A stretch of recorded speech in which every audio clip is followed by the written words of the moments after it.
இன்னைக்கு சோஷியல் மீடியாவில் ஒரு விளம்பரம் பார்த்தேன். என்ன விளம்பரம் தெரியுமா? இப்படி ஒரு விளம்பரம் பார்த்தேன். நீங்கள் பார்த்தீங்களா? இப்படி ஒரு விளம்பரம் பார்த்தீங்களா? இன்னைக்கு ஒரு ஆளுக்கு சுகர், ப்ரெஷர், கெட்ட கொலஸ்ட்ரால் இது எதனால வருதுன்னு கேட்டாலே இன்னைக்கு யாருக்குமே தெரியாது. அதான் இந்த உலகத்தில் இருக்கக்கூடிய பெரிய பிரச்சனை.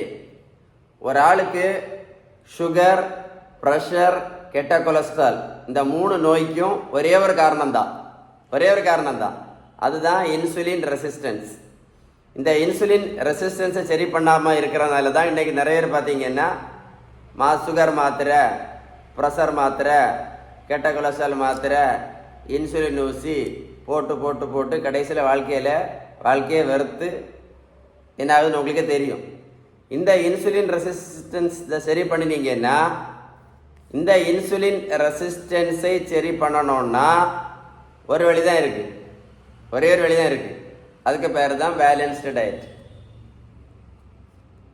நீங்கள் பேலன்ஸ்டு டயட் கரெக்டாக ஃபாலோ பண்ண மாட்டேன் அப்படி நீங்கள் சொல்கிறதா இருந்தால்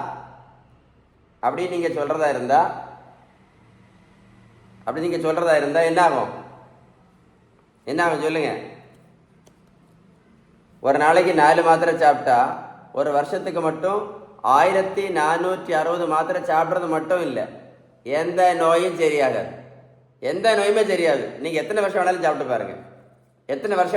பாருங்க. ஏன்னா நீங்கள் பேலன்ஸ் டயட் ஃபாலோ பண்ணவே இல்லையே. நீங்கள் பேலன்ஸ் டயட் ஃபாலோ பண்ணாதானே இந்த இன்சுலின் ரெசிஸ்டன்ஸ் சரியாகும். இது சரியாச்சுன்னா மாத்திரையை நிரந்தரமாக நடத்தலாம். என்ன மாத்திரை எல்லாம்? சுகர் மாத்திரை, ப்ரெஷர் மாத்திரை, கெட்ட கொலஸ்ட்ரால் மாத்திரை, இன்சுலின் ஊசி, இந்த 4யுமே நிரந்தரமாக நடத்தலாம். லைஃப் ஜாலியாக இருக்கும். இந்த வீடியோ சேவ் பண்ணி வைங்க, ஒரு கூட போட்டு கேளுங்க, உங்கள் ஃப்ரெண்ட்ஸுக்கெல்லாம் ஷேர் பண்ணி கொடுங்க. எவ்வளோ பேர் கஷ்டப்பட்டு இருக்காங்க இந்த மாதிரியும் இந்த இன்சுலின் கூட. நீங்கள் ஷேர் பண்ணீங்கன்னா இந்த இன்சுலின் ரெசிஸ்டன்ஸ் இதை பற்றி அவங்க தெரிஞ்சுக்கிடுவாங்க. எதை பற்றி தெரியாட்டாலும் பேலன்ஸ்டு டயட்டை பற்றி தெளிவாக தெரிஞ்சுக்கிடுவாங்க. ஷேர் பண்ணுவீங்களா? ஷேர் பண்ணுங்க. ஓகே.